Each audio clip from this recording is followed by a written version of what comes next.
Программист болуш үчүн математиканы жакшы билүү керекпи деген суроолор көп келет. Мен программист болгум келет, бирок математикам жакшы эмес. Ошондуктан программист болбой эле койсомбу деп дагы айтып калышат. Ошолордун баарын айтмакмын, кайра эле ар бир адамдан каалоо керек жана аракет гана керек.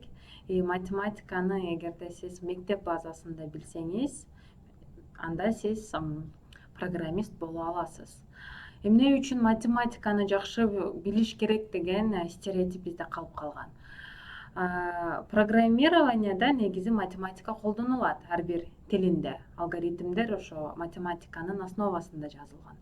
Бирок эгерде сиз азыркы күндөгү уже маркеттеги бар тилди үйрөнүп жатсаңыз, Python'ды, Java, JavaScript'ти же дагы башка тилдер бар, ушул сыяктуу тилдерди үйрөнүп жатсаңыз, математиканы жакшы билүү керек эмес. Жөнөкөй колдонуучу эле катары билсеңиз мектеп базасында, сиз программист боло аласыз. Эгерде сиз бул дүйнөгө жаңы тил ойлоп табам десеңиз, Python сыяктуу да, нолдон баштап бир тилди жазып чыгам десеңиз, анда математиканын кереги бар. Анда мыкты математик болушуңуз керек деп айтмакмын.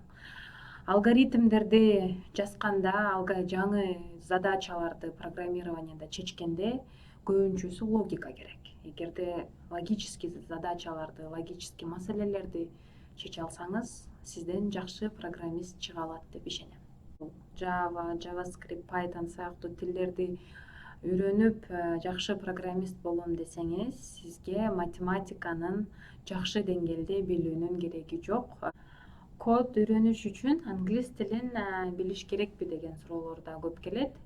Эгерде сиз Кыргызстанда жашап жатсаңыз же Россияда код үйрөнүп жатсаңыз, анда англис тилин билүүнүн кереги жок.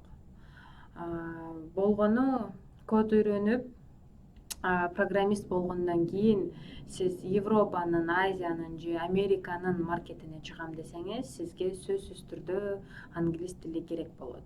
Бирок азыркы учурда үйрөнүп жатсаңыз, англис тилин билбей деле код үйрөнсөңүз болот.